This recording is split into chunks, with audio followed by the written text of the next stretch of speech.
Hey, what it do, y'all? It's your boys coming at y'all live from Phantom Frequency, but not live in real time in the time that you're living in because we are in the past. We are across the motherfucking Spider-Verse, y'all. That's right. It's across the Spider-Verse. Spoiler motherfucking reviews, y'all. Give Miles his love. He's got to have the whole screen, man. We got to get the whole Yeah. screen for all the Spider-Men, for all the Spider-Women. That's right. It's woke up in here. That's right. Clickbait. Triggered. Warning. Spoiler review. That's right. Nah, I'm fucking around, guys. But for real, it's the spoiler review for Across the Spider-Verse. Y'all read the titles and know the thumbnails. And we are coming at y'all finally to discuss all the spoilerific details. If you haven't seen it, if you haven't finished it, if you haven't got a chance to see it, don't watch this if you care about spoilers. If for some reason you don't give a fuck about spoilers, then welcome to the conversation. We appreciate each and every one of you listeners/watchers. This will also be available on audio and video format for each one of you that's on either format right now. So make sure you hop on over to the opposite one and click all the buttons below the videos and below the episodes. Download that shit, bump it, all that good jazz. But with all the housekeeping out of the way, it is time to kick it off. And there is a piece of news that I did actually hear about just the other day that I wanted to discuss with my boy Skips right here, and I wanted to throw it out there for y'all. So get in those comments below and let us know what you think about this as well. But Amy Pascal, who's one of the main producers of the Spider-Man films ever since the beginning with Tobey Maguire for all these years over there at Sony Pictures under Paramount, of course, and all the stuff going down. And she's been in charge of a lot of the stuff going on. She was the one that was running her mouth about the MCU being tied into the Sonyverse before Kevin Feige even figured that shit out with all the memes of him going like, what the fuck is this bitch talking about? That's the lady that was doing all that, so that's who the memes were all about. But she came out recently and announced a couple big things here. One, that our boy Tom Holland's going to be coming back for the fourth Spider-Man installment, of course, so that's going to be going down. It's in the works officially, so hopefully that will be happening sooner rather than later. But with the writer strike and the potential Actors Guild strikes and all the other shit going on, who the hell knows what's going to be happening in the near future with entertainment in general sense. You know, the Batman 2 got delayed, just a little DC adjacent real quick. A lot of things are getting delayed right now. Which makes So, sense. yeah. But essentially, Tom Holland, Spider-Man 4, that's going down. But the most biggest and important news, something that we both wanted for a long time, a lot of you fans have wanted for a long time, and has been way overdue, live action Miles Morales movie confirmed to be in the works officially as of the other day, like Thursday or Friday, when Amy Pascal announced it. So it's going down, y'all. We're getting Miles Morales in live action format. Is it going to be the same actor that's been doing it in this animated form, Shamik Moore? I don't know, but it is going down officially. Is he going to be related to Donald Glover? I don't know, but it's going down. And do you want to see them do it outside of the MCU, or do you want to see it in the MCU? What says you, sir? That's gonna be tough because like it could easily play both ways because they already kind of have that connection already in Through the Spider-Verse, baby. Yeah, due to Spider-Verse and also due to MCU. With Tom Holland's character, because Donald Glover was technically the uncle in that movie, and he mentions a little bit Homecoming. Yep. Yeah, and he mentions like a little bit of my nephew Miles, my nephew Miles, stuff like that. Like you kind of have like that little clue, so they can easily go that route. They can easily go the other route of being outside, but I would kind of like to see the live action being going towards MCU.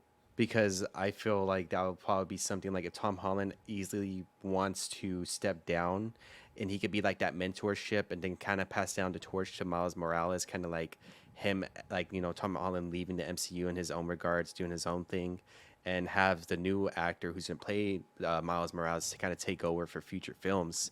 I think that would be kind of be the better bet.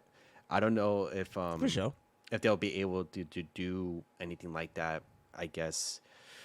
With outside of it, they can easily kind of merge it with like the multiverse and everything going on, but I don't know, with a lot of the movies coming from the Sony productions, like the only thing that really hit with Sony is with it's funny, like it's usually with the animated films and stuff with Miles Morales do the Spider-Verse and stuff like that. That's usually been like the huge hit. What the fuck, Skippy? It's Morbin time, bro. What the fuck you talking about, bro? Don't get me. Like honestly, like that's the thing, and I feel like they've been missing a lot with the live action. Like it's good for memes, but at the end of the day, it's not Morbin hitting time, bro. the Martin Scorsese. No way, dude. No way, man. Like that's like a whole other thing. But I would rather have it be kept into the MCU because even though like the people are speculating, like even right now with the MCU, their track record isn't looking so great from Phase 4. It's still a lot better than what we're getting within Sony's pictures of live action with Venom, Venom 2, Morbius, and even Here's more my coming forward. well, if you don't know, your boy right here, y'all. I'm always the crazy speculator around here. Here's my crazy theory. Get your tinfoil hats ready, y'all. Here's my Oh theory. God. So, this is going to be a long one. Mm. Strap in. It's going to take 30 minutes for me to explain. No, it's playing. All right, all right. No, but for real, though, I got a pretty deep theory here. But Yo. here's what I would like to see or think they could potentially be setting up to do. Through Beyond the Spider-Verse, they're going to show us a live-action version of Miles Morales Okay. in costume, so you won't reveal who the actor is because it's only a few months down the line here because it's coming out in March of 2024. Just under Okay, 300 days okay. from now. So I think they're going to have a live action like Portal kind of thing like they did with some of the live action counterparts that we'll get into in that section of the review here. But I think they're going to show the live action Miles Morales doing his thing through the Beyond the Spider-Verse movie, which is going to set him up to be in his own movie that is going to exist in the Sony Spider-Verse outside of the MCU for now. But Okay, they're I going can to see do that. one movie that's going to set it up, and they're going to do this movie in 2025 or 2026. For the Miles Morales release date? But I would say they're going to do it Okay. in 2026 after a big movie that's coming out that year called Avengers Secret Wars. Because essentially what they're going to do is they're going to, or right before, they're going to do the Miles Morales movie, and then they're going to do Secret Wars, actually. And then what they could do, potentially, is fold him if the movie works and everyone likes the new version of Miles Morales. They can throw him into the Secret Wars movie, Secret Wars. and through the incursions that they set up in Doctor Strange Multiverse of Madness, which is one of the few things that they did set up for the future that I thought I can kind of see a through line, depending how they execute it, where the incursions collapse the multiverse into one singular universe, a la the way that the way that the Ultimate line of Marvel Comics got merged into the regular line of Marvel Comics in the mid-2010s with the Secret Wars run that your boy Miguel, friend of the show, of course, has collected the entire series run of. The most recent version of Secret Wars, where the incursions merged all the universes into one because they essentially wanted to keep Miles Morales around but get rid of the rest of the Ultimate line because none of it was selling half as good as Miles Morales was as a character and in the Ultimate comic book format. So they folded him into the universe, and I think they're going to do the same thing with the MCU. They're going to fold the new version into the MCU post Phase 6 or the end of Phase 6 after Secret Wars. Tom Holland bids his goodbyes, and we get the new Miles Morales version of the character in there. And he does one more movie, says his final goodbyes. Tom Holland goes off into the sunset. Death of Spider-Man Ooh. in live action format in a whole new way with the new Okay, Miles we can do Morales that. set up for Phase 7, where we get into the next epic era of the MCU with a little Okay. guitar chords, you know. Ba-na-na-na-na-na-na. With that- Okay. Fantastic okay. Four, X-Men, Doctor Doom, Galactus. The future is bright, my friends. And Miles Morales, Ultimate Incursions are all going to be a part of it. So that's my long-term theory. I do truly think something like that's going to go down.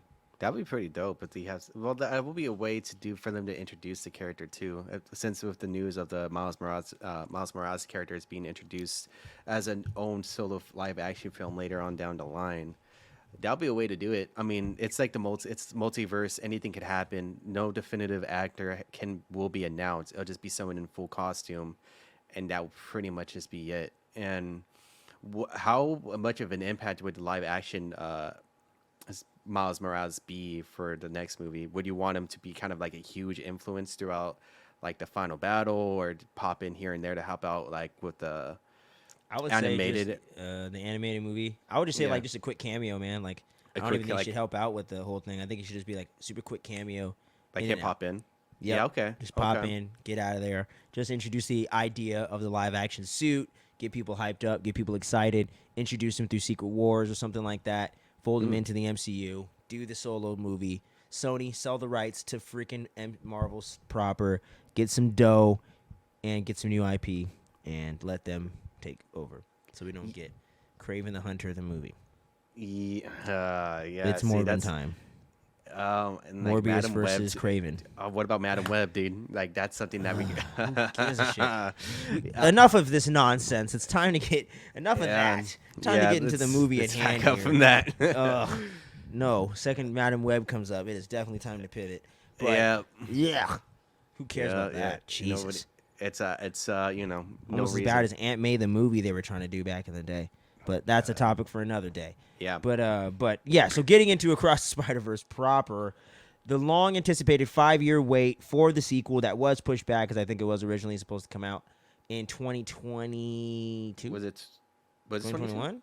I think it was I like don't know. 21, 22, one of the two. I know there was like a delay for the movie itself. I'll put. Yeah, it was delayed twice. You're right. It was supposed to be 2021, and then they delayed it to 2022, and then the pandemic lingered into 2022 overall at box office, so they ended up pushing it back all the way to this summer Yeah. and all that stuff because they were doing all that restructuring at Sony. So yeah, you're right. You're totally right. It was 2021. So anyways, so after 2 years of delays, 5 years of a wait since the previous sequel, with all the crazy animation they wanted to bring to the forefront for this movie, pushed the envelope even further, revolutionized the game once again. I think they definitely did that. I absolutely love this movie. Now, I do not think the movie's flawless. I do have a couple minor gripes with the film overall, but of course, that's yeah. so freaking minuscule compared to the rest of my feelings of this movie. This was top-notch entertainment at its finest, my friend. I absolutely love these Spider-Verse movies. They're always elevating the game. They're always one-upping or just stepping up their game and just outdoing themselves. When it comes to the animation, the way that they were able to seamlessly blend in watercolors and paintings and comic book and pop art and anime, and how they were able to just seamlessly blend every style of animation and illustration you can think of or have ever seen or haven't seen ever together in the way that they did it in this format was mind-blowing. The score, the soundtrack, while the soundtrack with the music, like the songs they selected, was a little bit stronger in the previous film, in my opinion, it was still freaking awesome with this one, with the certain cuts, like when he was pissed off and he went to his room and his parents grounded him for a month or whatever, when he fucked up the cake and all that stuff and whatnot. That to me was like really good song selection, and there were some really other good moments there. But the score was so awesome, the sound design so awesome, and everything like that. Love all the old school hip hop they threw in there when they introduced Brooklyn towards the beginning of the film, and just the way they use music is just a character in and of itself in this film, even more so I think than the last film. And yeah, man. And one thing that I was worried about going into this movie that I definitely thought that they executed perfectly. Was all the fan service and the Easter eggs and the references into the canon and the way that they made this so meta in that Deadpool way, but never lost focus of the characters and the storyline and keeping a focus on that first and foremost. So that was one thing I was worried about going into the trailer, and that was not an issue whatsoever. There's hundreds of Spider-Men and Spider-Women, and you don't feel like it's overbearing. You don't feel like you're missing out on anything, even if you don't know these references. But for people like us, lifelong Spider-Man fans, people like us that watched every Spider-Man film come out in theaters to this very day from the beginning in 2002, we picked up on all that stuff. But it's awesome to see the way that they're just able to blend in Insomniac, the Sam Raimi era, and everything in between. It's just freaking awesome. The acting was phenomenal. I think Haley Steinfeld, most specifically to me, in my mind, really stepped up her game from the previous movie. Was so incredible with this film, with the way that she was interacting with her dad, Captain Stacy, and all the different interactions with Miguel O'Hara's character, played by Oscar Isaac. Another actor who did a phenomenal job was Oscar Isaac. Man, he just totally came in and killed this thing. Is Miguel O'Hara, and brought his, just that je ne sais quoi that guy always has to it, and, made up for his little bit of a wasted, not completely wasted, but a little bit of a wasted opportunity with Moon Knight and him being Mark Spector, where the performance was great at times, especially in that second to last episode of that show, but just felt like they didn't give Oscar Isaac the overall introduction into something like the MCU that they could have given him as an overall package, where this, to me, I'm like, him as Spider-Man 2099, Miguel O'Hara, this is going to be iconic. This is something that I feel like he's always going to be remembered for, because it was very, very memorable and very, very impactful, the way that him and Miles have that conflict over him wanting to save his dad, over prioritizing those personal things, over wanting to save the universe and all that stuff, in the way that it's not like he's a bad guy, and it's not like there's actually a really big villain in this movie. It's more of a conflict of two characters that are good, but essentially is a protagonist and antagonist to each other. So I just love the way that they're Yeah. able to tell such a great gray area of a storyline, man. And but yeah, man, just my overall thoughts on it. Incredible stuff. Um, Once again, the character of Miles Morales was done so well in this film, and the whole teenage angst angle I thought going in with his parents and whatnot felt very, very relatable. Felt very well written, and the whole journey that he has to go on of him being an anomaly and him kind of being a mistake as a person being a Spider-Man when he wasn't Oh, necessarily meant to be a Spider-Man, to me was just completely mind-blowing when I woke up after my little doze off during the middle of the second act getting into the third act there, when I woke up for all the crazy reveals right there with the spider being from Earth 42 and all this other crazy shit and reveals and just the twists and turns of this movie. So well done. Total Back to the Future 2 vibes with the ending. We'll get more into that as I get into some of my other thoughts on that specific portion of the film. But just my overall thoughts. Love the movie. Really had a great time with it. Can't wait to see it again. Yeah, man. But what are some of your overall thoughts, positive, negative, whatever in the middle on it in general before we kind of get into the specific scenes and parts that we kind of want to break down? oh, okay, yeah, yeah. No, like it's like the same thing. You hit all the marks with that you mentioned, like the artwork, the soundtrack, the music score, everything. Like, how the multiverse was pretty much done right in the sense. I mean, because like even when before we were talking about like off camera, we were talking about how like the multiverse was kind of done pretty well in comparison with like Doctor Strange and Multiverse of Madness. Like True that, that's man. like it's insane, like how much they're able to do that much justice within a short amount of time. And the cameos, like you mentioned, wasn't too overbearing. Like we've seen like a lot of references even in the past from live Spider Punk, action. baby. Yeah, Spider Punk being one of them. The live action to going from Tobey Maguire to Andrew Garfield Spider Mm-hmm. Man that we've seen little glimpses throughout at certain points of the movie, and then we get cameos of video games of Insomniacs. We hear the voice actor of Yuri being part of the All movie right. too. Seeing something like that, I thought that was pretty cool. When we seen that little glimpse of him, like he only had like a little short like dialogue, but giving that showing the respect of like the character of the live action of the video game itself, because the video game is pretty great as well, and a lot of people do appreciate Oh the hell. Spider-Man on the PlayStation. So it was cool to see that little appearance there. Where it's cool to see a live action Prowler. I thought that was pretty dope, and people were trying to make connections of when the Prowler is going to be showing up either in on the MCU or off in the Sony's universe and stuff like that. And we get to see Donald Glover playing it, playing that as like a little, as like a little playful Easter egg to the fans who's been speculating that. I thought that was cool, a cool touch up that he done as well, and many we get to see other different Spider Mans. I guess variations as well with the villains and seeing that like what Oh right. what they could be. Like it could be like either someone very boring, like it was a boring rhino. I think like we came across him for like a second, and then It's like there's also a like literal rhino. yeah, it was like, oh, this is the rhino back in like universe so and so, and then we're like, okay. Then there's also other ridiculous variations of rhino or vulture or even Magneto, and like that thought. I mean, not Magneto of I was like, holy Mysterio. shit, what did I No, not miss? even it got like I was getting too excited there, but it Hell was yeah. cool seeing those little glimpses of that. So I did enjoy that when it comes to the multiverse being done right within the Spider Verse itself. And the storyline is pretty cool too. We get a little bit more introduced with Gwen's character Mm-hmm. a little bit more in the beginning. Like you see her world and her art style being introduced with her own take to it instead of Miles Morales. I kind of do like Gwen Stacy's like art form to little art form to it as well in the beginning, and we get to see a little bit more of her storyline, like how her Peter Parker ends up dying. It's pretty much in that Mm-hmm. sense because he ends up being like the lizard. He ends up being the lizard, and he ends up getting killed in that fight between the fight with Gwen and Gwen's father ends up coming into it thinking that Gwen ends up killing Peter in that sense because like once he Yep. deformed and all that, it kind of creates that conflict.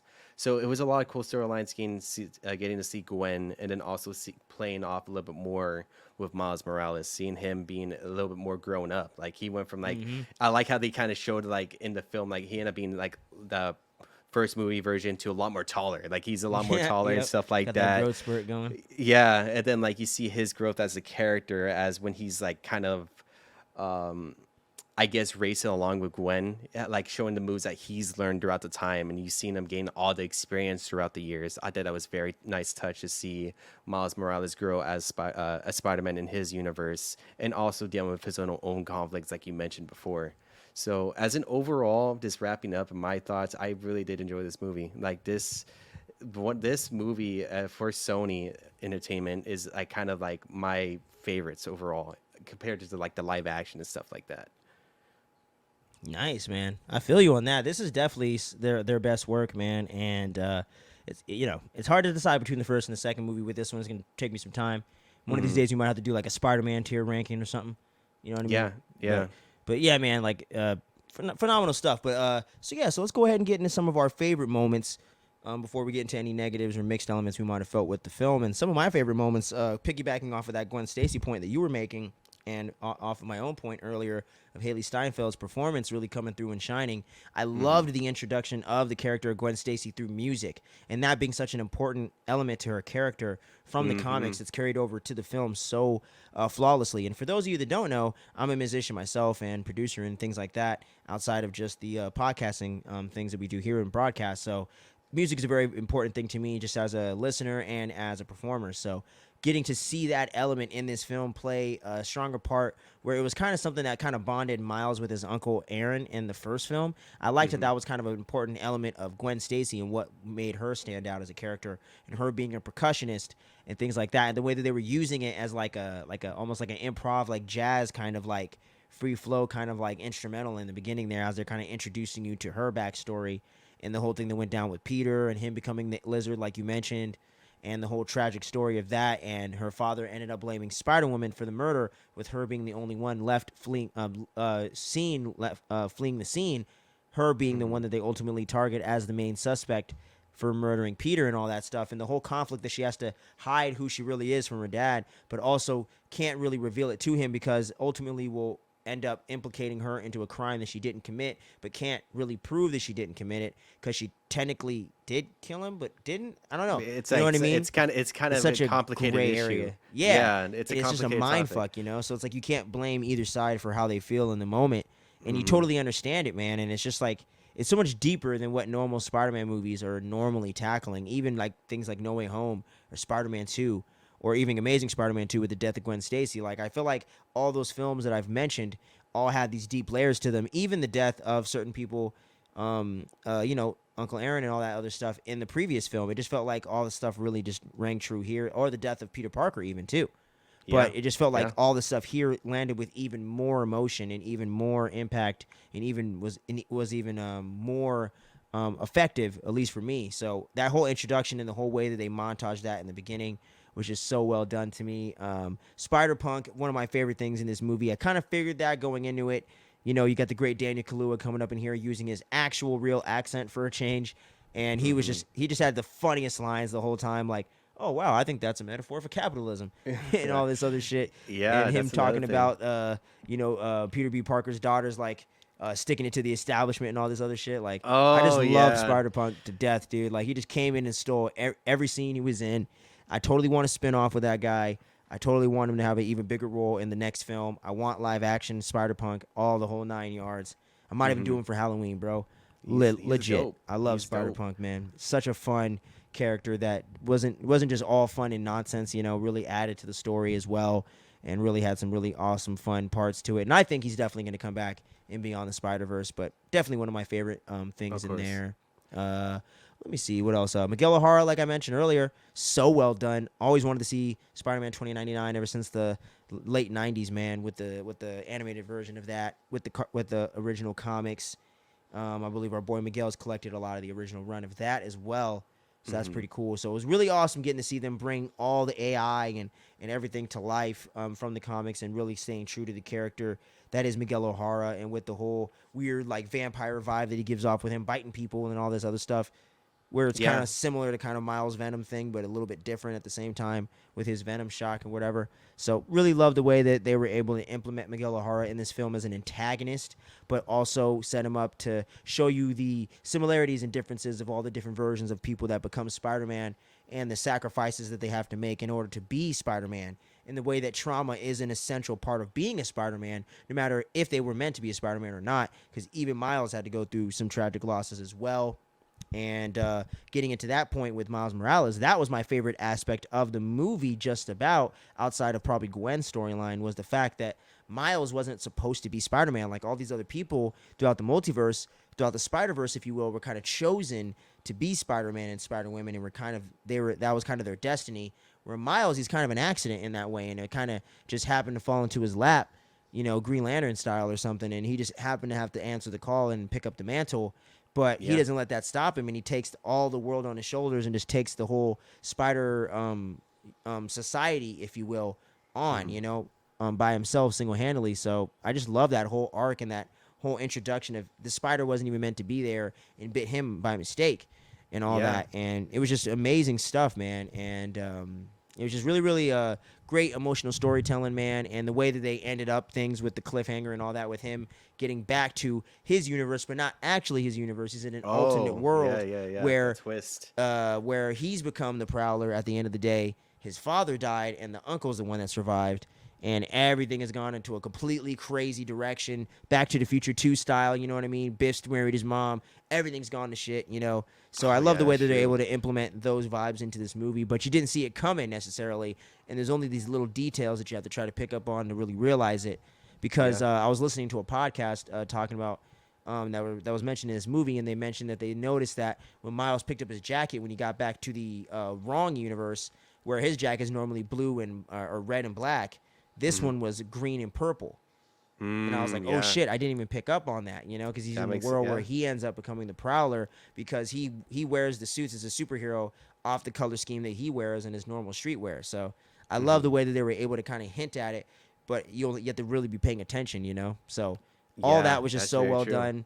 Like you mentioned with the multiverse rules actually making sense with the watches and the way that things play out with the whole destiny angle of it and the way that it's all fleshed out and makes sense of how the Spider-Verse really coexist and how it all ties into each other and how these films tie into one another. Like the spider looking different, it's not from the world that Miles is in. So that's why that spider never looked quite right. And all those details that they obviously had to have wrote ahead of time and obviously had to have a clear vision for really gets me more excited for Beyond the Spider-Verse, even more so than I was when they announced the two-parter, because wow, just the way they're able to think all this stuff out, it's really a true trilogy, and we rarely ever get those these days. So really, really refreshing, especially in the superhero genre where there's a lot of stuff going on throughout the different times and throughout the different franchises and eras that we've gone through over the last 20-some years. So it's cool to see that Spider-Man is still elevating the game, and it seems like Spider-Man's always that character that does that, and they're doing a great job of it with this one, man. But yeah, man, I would like to hear some of your favorite moments as well that maybe I didn't mention or anything like that yet. I think the thing that has been mentioned yet is like the villain, how Spot, like the villain, the main villain, like how he's got created and everything within the previous film, played by Jason Schwartzman. I found out. Yeah, I just really realized that like it was played by him, and he sounded familiar throughout the film. Like, why does he sound so familiar? I'm like, I can't put a name to it at that point, but it's kind of like crazy how they made him in the beginning kind of a goofy kind of villain, and then I loved the story him in the beginning when he was goofy though. Yeah, I kind of missed the goofiness by the end of the movie because I was like, dude, this guy's hilarious. Yeah, like, dude, more holes. Like, I need to see. I need to fill your holes and all this shit. And it was like dying. I like that beginning, like with him trying to get money from the safe and how like they were able to play off of that. I remember in the theater, and then like how he was like trying to get money and he wasn't able to fruitfully able to get anything because he messes up and it goes somewhere completely different because he hasn't have like full control of his powers as of yet. Hey, and then his ATM here. Yeah, that was a big one that got like a lot of people in the film. I remember I even heard Miguel and he was in like a seat like next to us, and I was like, Jesus.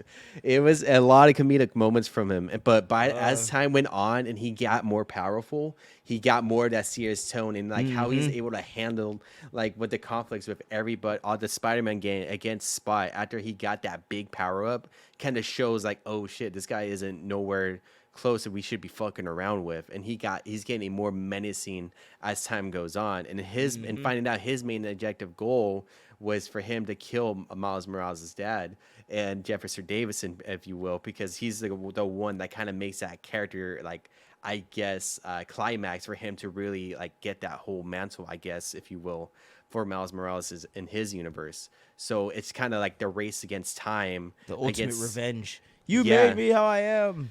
and that's the thing, and it's kind of cool to see what they're gonna do in the next film with his character. How menacing will he truly be? How they're gonna be able to overcome him, not to mention overcome Miles Morales as being the Prowler and Aaron Davis also being part of that universe too, and how to try to get Miles Morales back from that his original universe that supposedly where that spider is supposed to be to Miles Morales's like I guess original universe, like where everybody is at. So it's gonna be interesting to see what they're gonna do with this next film moving forward of how to kind of resolve the whole conflicts with the main character himself and also introducing other cameos, of course. Because at the end of the film, we only got introduced with like the squad that they're gonna roll up in with this new official team against the other Spider-Man with With Miguel O'Hara and Miguel everyone that's kind of O'Hara's in their staying team. true to his mission and to his whole perspective of things. But now you're going to have the other Spider-Man like Gwen and the other people that are going to team up with Miles to try to help him out. So Yeah, so it's almost like like a a civil lot war, going if you on. will. Yeah, its own civil war on top of dealing with a huge villain of like Spot himself, and it's gonna be cool. I really did enjoy the artwork from just throughout like all Oh the my gosh, universes. dude. It was very cool. I think there was even though like I'm not a huge fan of the live action, there was like a little glimpse of the Sony pictures with one of the characters with I think it was Spot. I think Spot went to that universe for a Yeah, where quick the old second. lady that's always in that liquor store where Venom be going to, Eddie Brock. Yeah, he made a Yeah. little appearance right there. I was like, Mm-hmm. and then like I thought it was pretty cool to show some like respect to like the Venom series. Of, like Oh yeah, because it's it's still all being there. canon. It's all Yeah, important. it's all Insomniac Games. It's canon. You know, yeah, this 1960s Spider-Man from the animation shit. It's canon. You canon know what as I'm well. saying? So it's all a part of the canon. You know, it would be a really cool cameo, man, if they did Hmm. this in the next one. The Spider-Man from the 1990s version, the Ooh, original 1990s show. that could be interesting. Spider-Man. That'd be Yeah, sick, dude. Get the OG voice actor and all that. that Be would be so interesting. sick with the same like animation. I think that would be cool to have for the next cameo. I They think that would definitely be got to pretty get Tom dope. Holland though, right? Tom Holland at a certain point, they kind of like, yeah, they could pull him Come in on, if they really come want on. to. I think that would be kind of a glimpse of the MCU and Sony kind of like Oh, teaming up, merging bro. stuff like Here, that. I'm really just like pulling at all the straws here, but I doubt they're gonna do this. But it will be awesome to see Hmm. Felicity Jones as Black Cat and Ooh. Shailene Woodley as MJ from the Amazing Spider-Man movies, where they cut those cameos and because Okay. Felicity Jones, who if y'all don't know or don't know from the name, is the girl that played Jyn Erso in Rogue One, the main character. Hmm. But she was supposed to be she was Felicia Hardy in that film, and there was that one quick scene with her in Peter Parker Andrew Garfield version and Amazing Spider-Man 2. But there was a much more to her role because they were setting her up to be an ultimate love interest triangle thing going on with Peter, as she Right. normally is in the Right. comics in Amazing Spider-Man 3 and 4 because they did have those in the works at the time. Shailene Woodley's Mary Jane was supposed to get introduced in there, so I think that'd be like kind of a cool way of kind of recanonizing things from the past that they weren't able to execute back in the day. So Hmm. that'd be kind of a lot of fun. If they wanted to do like a Sam Raimi like kind of cameo, they could do, they could do Bruce Campbell as Mysterio because that was kind of something he had in the works at the time. That could Oh, be an interesting thing. So there's a lot of fun cameos and things they can kind of pull from in the live action films that they haven't touched on yet, in a certain sense. yeah. Yeah. But who knows? Who knows where it's gonna go in the next one, man? But any negatives or any mixed elements for you, man? Anything that didn't quite work for you as well, or anything you thought they could have improved upon in this one in comparison to the last one, or anything like that? In comparison to the last one, I think the only difference I like what I liked a little bit more with the first one is like we kind of had like the we talks about off camera was like the soundtrack and the score being used, being pretty much being like I would kind of prefer a lot more of the first movies, like a lot of the soundtrack and the scores and stuff because of I don't know, I just like it a lot more. I just feel like it's a lot more. It was slightly better, not like a whole lot, but I like the first movie when it comes to that with a lot of the music that they have chosen. I think we talked about it over text about like the ending about like Right. you were asking us between me and Miguel if you felt like it was too much of a spoilers towards the end, kind of like showing like the what's to be within the next year coming out with the movie itself with like what's going to happen in the big bad. I feel like it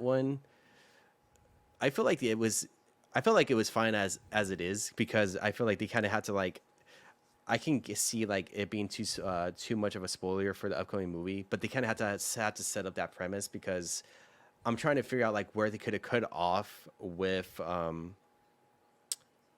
the movie itself. Maybe they could have cut it off with Miles Morales realizing he wasn't in the universe that he was originally in. They could probably cut that off and just end the movie there.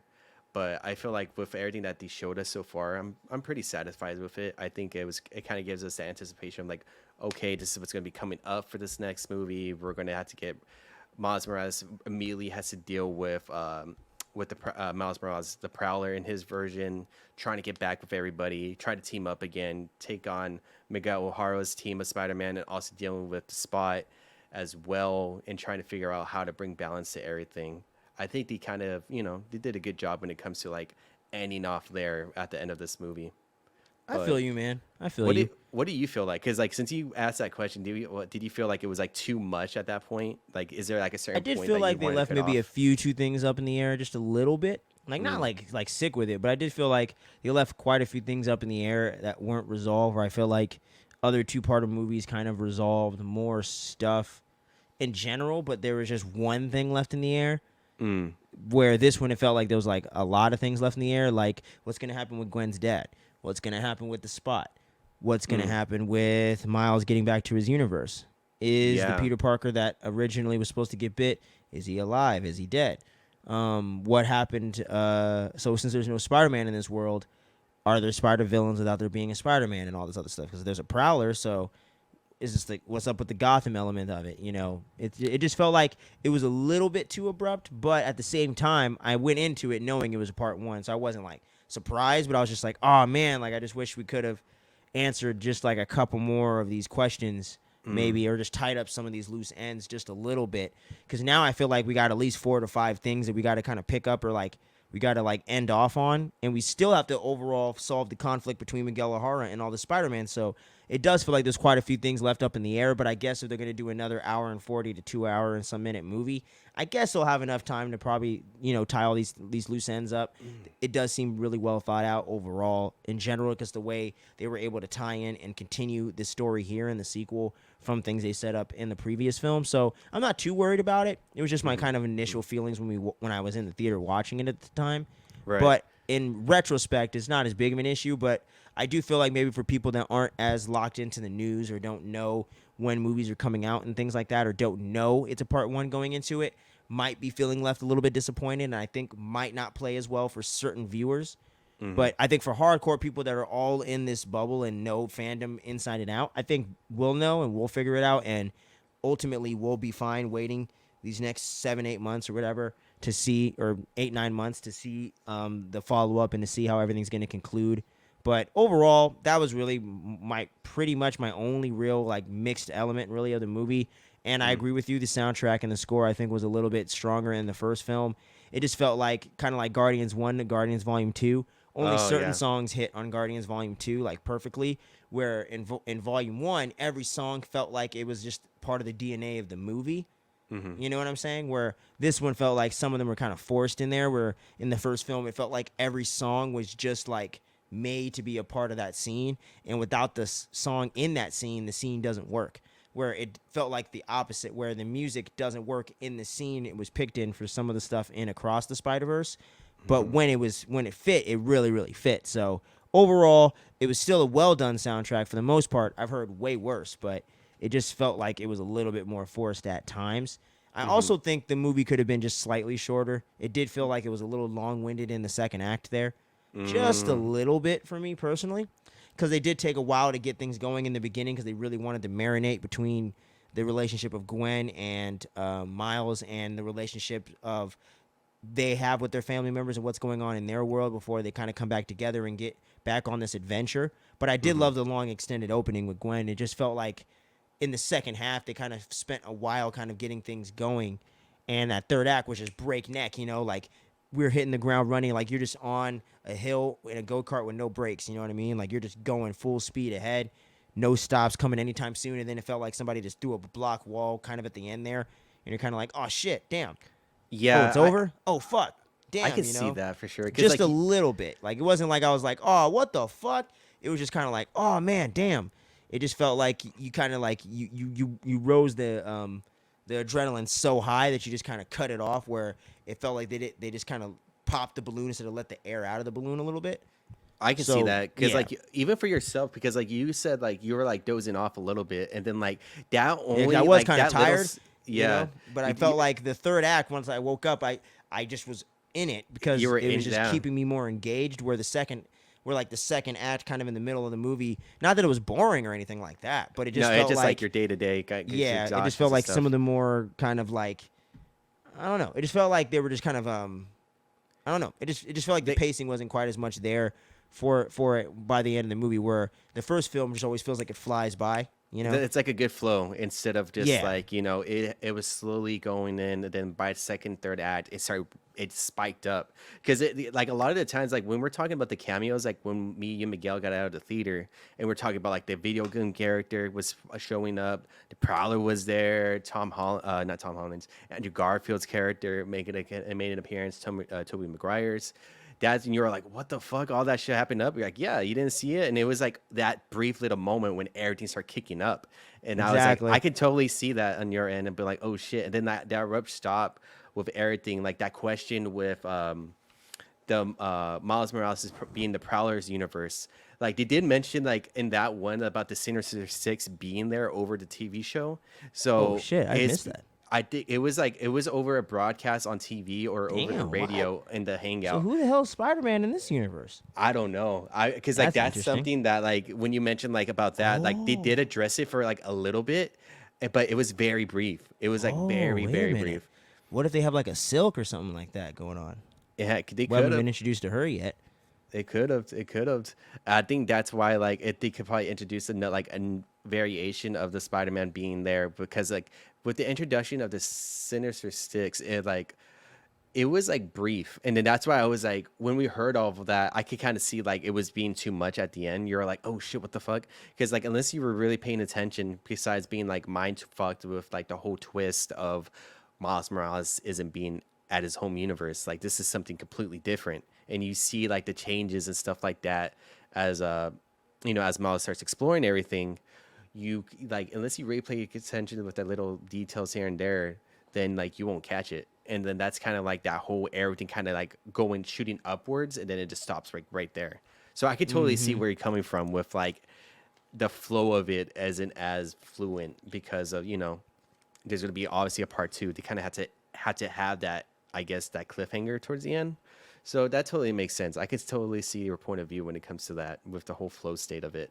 Right. But just like I said, just a bit. You know what I mean? Yeah, Oh, yeah. almost forgot to mention Ben Riley up in this thing, played by Andy Samberg. That was freaking awesome for Yeah. me as someone that's read the Clone Saga in the comics.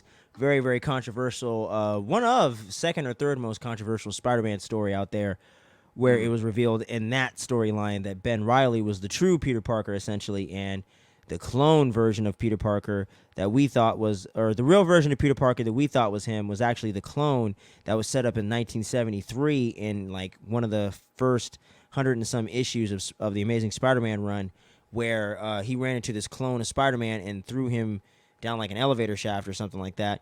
And then 20 years later, in the early 90s, they introduced the Clone Saga with the character of with the villain called the Jackal being responsible for all this stuff going down. And the clone Ben Riley was living his own life. He ended up being like this blonde dude, like he was designed in the film, and all this other stuff, yada yada yada. But he also had like these really cool like web shooter things that look like these like kind of like Black Widows, like kind of like those bracelet kind of things that she uses, like the shootout, the electricity things.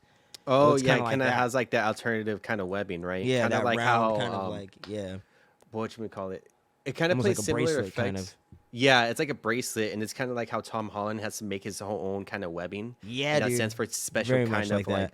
kind of like I know like there's other Spider-Man that does that as well, but it kind of comes to that like right when Yeah, it and comes to that's where like that different. design kind of came from for Spider-Man and all that was Hmm. the original 90s Ben Riley design. So, getting to see the Gotcha, hoodie gotcha. and all that stuff and Andy Samberg totally doing his best Nicolas Cage impression essentially with that to me was just freaking awesome, and just getting to see Ben Riley in some kind of actual Spider-Man movie was so fucking awesome because I've always wanted to see that character in live action animation in some format on the big screen. So getting to see it here totally was awesome for me personally. Just being a fan of that storyline in general and just the Oh, for idea of sure. it. There's definitely some execution issues with that comic book storyline, but I love some of the twists and turns, and I like the character of Ben Riley and the relationship and friendship and weird bond that him and Peter have as being two of the same people. So Hmm. I think it's a very interesting storyline, and if you ever get a chance to check it out in comic or audio book format, if it's available, I definitely highly recommend it for all y'all out there as well. Um, but yeah, man, and some speculation for the next film. Who do you think? If you had to name 2 to 3 Spider-Man characters that we haven't seen or been introduced to in this past film or anything in the previous film, who do you think they're going to introduce, live action or animated? If you had to pick just 3 that we haven't seen already, Mm, that's gonna be pretty tough because that you either hope or think you'll see, either way. I feel like they might introduce like at least one live action. I feel like that's what they might do, like maybe as like one live action from either the MCU or the Sony Productions with Andrew Garfield, Tobey Maguire, or Tom Holland as one of the three. They can have something like that as a cameo. Um, Another one that I'm thinking like for another one that they could introduce because we haven't really seen too much of a villain, and it's like like they introduce all these villains, but they haven't really introduced this one particular villain, and then that's Venom. We haven't really seen like a Venom Oh, good point. A villain symbiote showing and up, all. like a True point. symbiote version of Spider-Man or just Venom himself being as making an appearance. So we might have one of those two. I feel like we might see like a Venom appearance or a symbiote appearance of either or.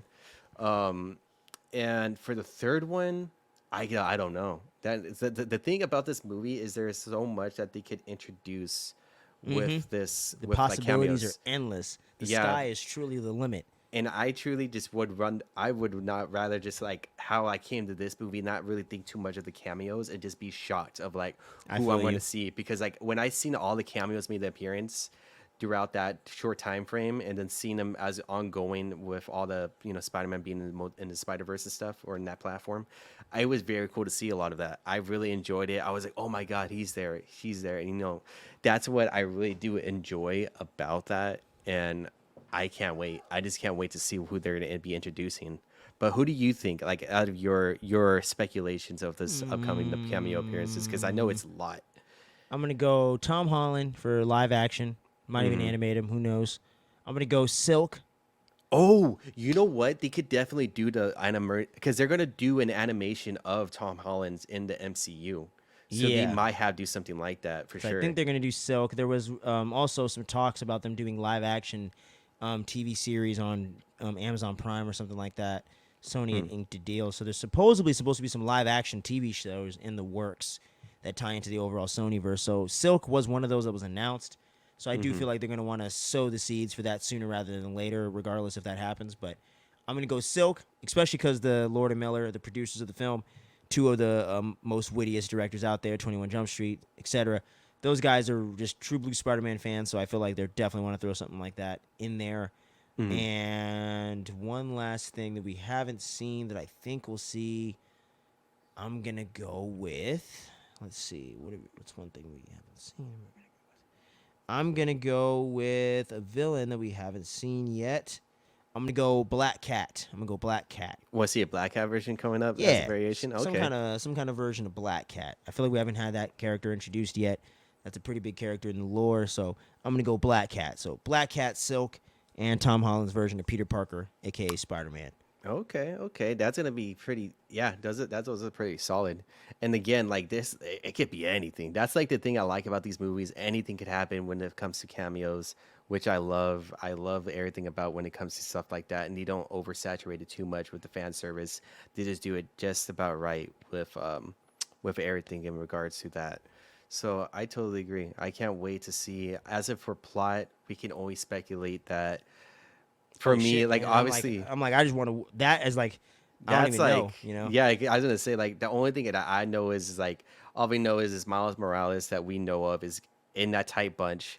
How is everybody going to be able to save him, get him out, and then moving on with the other conflicts that they have to deal with as a team? Because it's a large like big front that they got to deal with. The Miguel multiverse is at O'Hara's, risk, man. yeah, and that's a huge thing. So yeah, that's pretty tough. That's pretty tough to really narrow down. But I'm pretty excited with everything coming up next year. Did they give us a release date so far, or did they give Let's us like a see. speculation month or something, or Yeah, they gave us speculation an season? exact date. I just got to pull it up. Okay, Let's see. because I think I remember seeing like a month, but I couldn't recall Yeah, it's of definitely March of 2024. 2024. I can't really recall the day. March 29th, 20. No, wait. Yeah. March 29th, 2024. Ooh, Oh, okay. wait, no. I'm looking at the wrong thing. Sorry. Beyond the Spider Yeah. March 29th, 2024. March 29th. There we go. Yeah, I got it right here So, too. yeah. So, March 29th. So, just a bit over. So just a little over 9 months from now, we're going to be getting that follow up, man. It's going to be cool. Same directors and everything like that. I ain't complaining about that. Hell yeah, of course. Less than a year Gotta to keep get the something same like that. team. Gotta keep the same team. But that's gonna be awesome, man. Can't wait to see it. 1 out of 10. What you gonna give it, my man? What you gonna give Beyond the Spider Verse? 1 out of 10. I got mine locked in. Give it like an 8.8. Woo! Solid 8.8 for that one. It's pretty 8.8 good. out of 10 for 8.8. for Across the Spider Verse. I'm gonna Yeah. go ahead and give it a 9.0. 9.0, man. That's They solid. really hit me in the feels with the Gwen and Miles Morales character arcs, even deepening those characters even more than before, which I did not think was possible. Goddamn, hats off. Animation through the roof. Of course. Yeah. Especially like towards like that the ending part when everybody like pretty much already knows what Gwen and everybody kind of knows what's the deal with Miles Morales, and Miles kind of feels kind of like that slight betrayal, right? He's like kind of realizing like That oh, shit. outsider kind of thing, you know? Yeah, he Feeling felt like like he's the outcast of the Spider-Man, of the Spider Society. So Of course, it's just yeah. so well done, man. So 9.0 for me, 8.8 for my man Skips right there. That's our review of Across the Spider-Verse, guys. We appreciate each and every one of you out there for watching and listening to this, you know what I mean? And we're going to be having some more MCU, Marvel-ish type content coming at y'all next week. So make sure you stay tuned for that. I'm not going to tell you what it is, so you got to be here and make sure that you're tuning in and not missing any of that dopeness. I got some horror movie goodness coming at y'all this week. We're going to be taking a slight hiatus on that Game of Thrones review series we've been doing. I just got into season 6. I'm in the middle of that, so I'm going to finish off that towards the end of this month. Getting into July, we got Secret Invasion, the next MCU TV series. I just want to give you all a little bit of an update on that. We're going to be doing our recaps every single week for all of the episodes. I believe it's going to be an 8-episode run, so for that whole duration, we'll be doing weekly recaps for Secret Invasion, the next MCU series over there on Disney+. So tune in every Wednesday or Thursday. We haven't 100% decided yet, but I believe it's going to be every Thursday. You're going to be seeing those recaps dropping 24 hours after the episode is live for the world to see. And, so we got that coming. The Flash is right around the corner. You know what I mean? A lot of June 9th, controversy and 16th, craziness has been going on, but we're going to go celebrate, watch some great Michael Keaton action, and hopefully, they can get the DC back on track a little bit and end the DCEU era on a high note with this and Blue Beetle coming down the pipe later on this summer. But look out for that Flash review a little bit. Just look for that Flash spoiler review right around the weekend that the film drops. You know what I mean? By that following Monday, we're going to have that full-on spoiler discussion for the Flash. And Indiana Jones 5 at the end of the month. We're not going to be missing that. So make sure you stay tuned on that stuff, guys. Transformers Rise of the Beast, I believe is what it is, right? Rise of the Beast? Yeah. I believe I so, yeah. believe I'll be catching that as well. So we got a lot of dope content coming on the channel. So I don't want y'all missing any of that. Click the subscribe button and all that so you don't miss a thing. Click the like and share button. Always helps the channel out immensely. We appreciate all the support and all the engagement we've been receiving all throughout the year of 2023. We're just shy of 300 subs. So join the community today and get us there. We got an overall goal right now. We're trying to hit 500, guys. We're trying to hit 500 subs by the end of the summer. So let's get there. Let's do it. Let's grow the channel together. And let's keep all this positivity rolling. Thank you so much for watching. Do you have any closing words, my friend, before we sign off? Not right now. If anything, like I always say, just be physically and mentally strong and, have strong mental and physical capabilities. Hell yeah, man. Y'all have a great rest of the week. Like we said, like I mentioned, a lot more content coming. Don't miss any of it. Love y'all. Much love. And until next time, stay tuned. Don't be sleeping. Unless you got your bedtime coming up, then I guess you got to go ahead and go to sleep. But no, for real. Peace out, guys. Peace.